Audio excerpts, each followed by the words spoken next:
10년이 흘렀지만 많은 것이 변했습니다.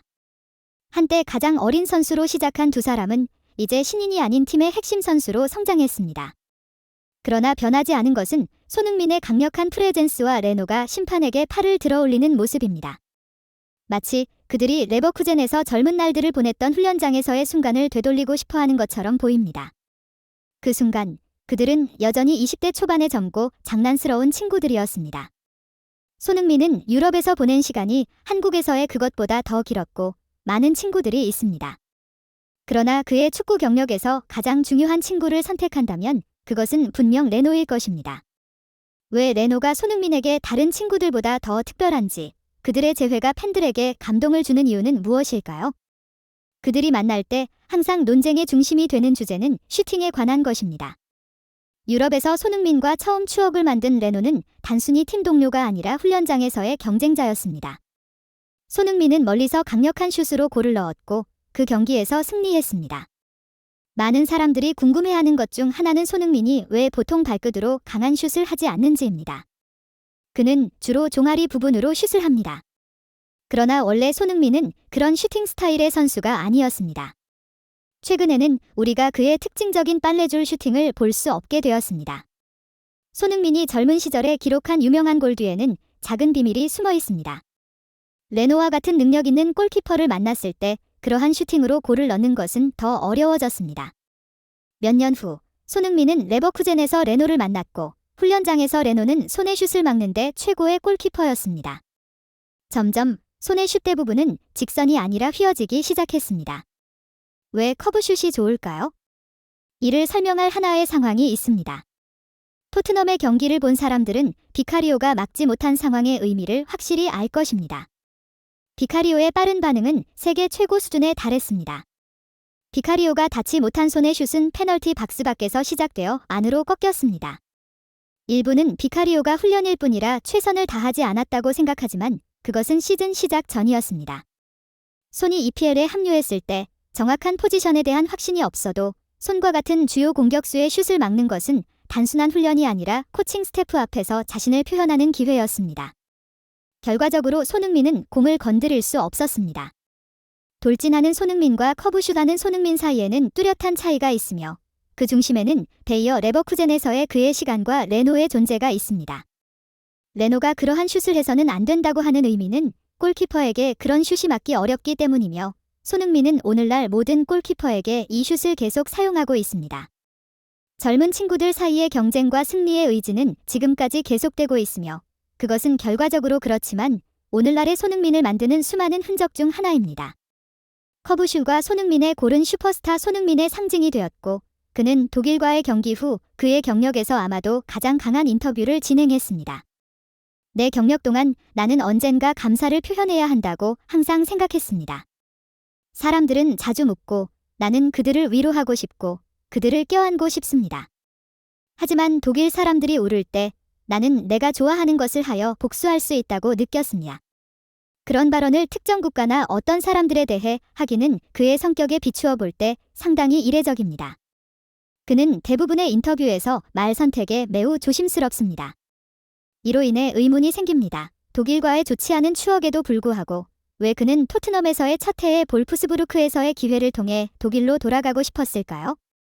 그 이유는 독일의 나쁜 기억 외에도 그에게 좋은 추억을 안겨준 친구들이 있기 때문입니다. 손흥민은 10대 후반부터 20대 초반까지 강렬한 감정의 기복이 많은 시기에 독일에서 성장했습니다. 그 기간 동안 유럽에 있는 유학생들 사이에는 비공식적인 규칙들이 있었습니다.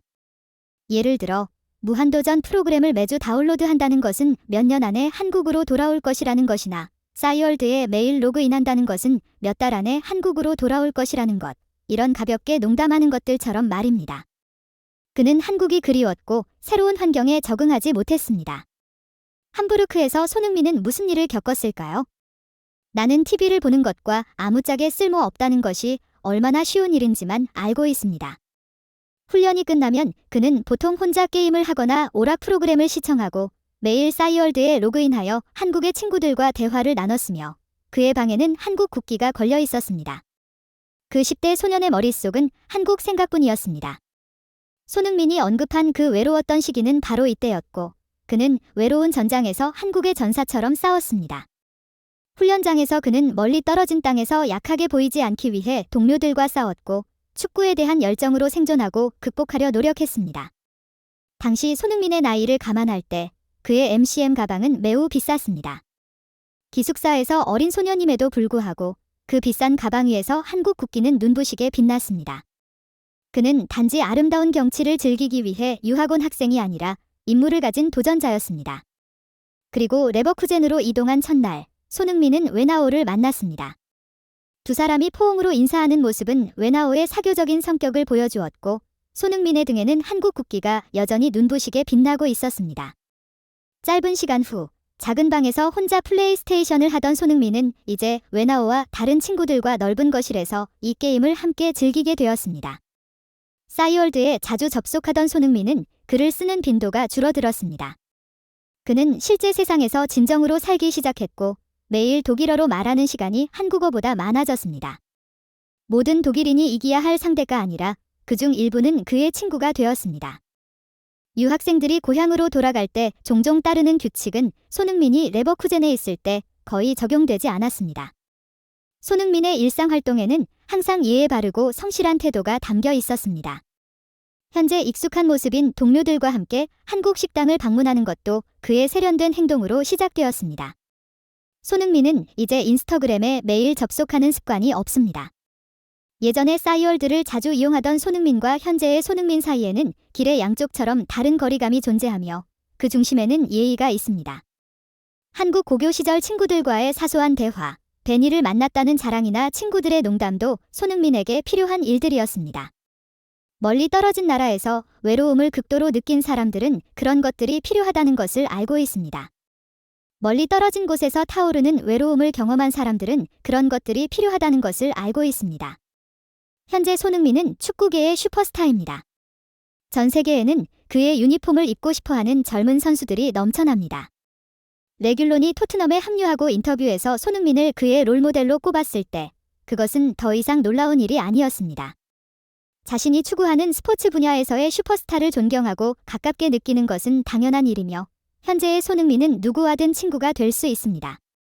그러나 레버쿠젠 시절의 손흥민은 그렇지 않았습니다. 그는 지구의 반대편에서 온 젊은 재능이었습니다. 우리에게 그 당시의 손흥민은 큰 재능이었지만 독일은 월드컵을 한 번 우승한 국가였습니다.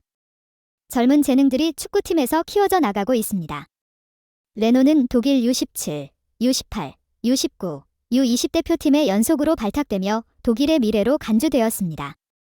그는 전설 노이어의 후계자로 여겨졌으며 실제로 독일 축구의 광족대에 속하는 인물이었습니다. 흥미로운 점은 손흥민에게 깊은 상처를 준 독일이지만 그 독일 축구의 왕족이 손흥민에게 최초의 위안이 되었다는 것입니다. 이는 삶의 대비를 보여주는 것입니다. 선과 악은 어디에서나 함께 존재하며 오직 좋은 사람만 있는 나라도 오직 나쁜 사람만 있는 나라도 없습니다. 그들은 완전히 다른 문화에서 커나가며 다른 가치관과 목표, 우선순위를 가지고 있었지만 만나서 일상을 공유하면서 같은 코드의 친구가 되었습니다. 손흥민의 뒤에 펄럭이는 태극기는 중요하긴 하지만 그의 강인함은 쉽게 깨질 수 있습니다. 투쟁이 정신으로 굴하지 않으려는 것이 중요하며 때로는 팀원과 싸워야 할지라도 매일 그런 삶을 살 수는 없습니다.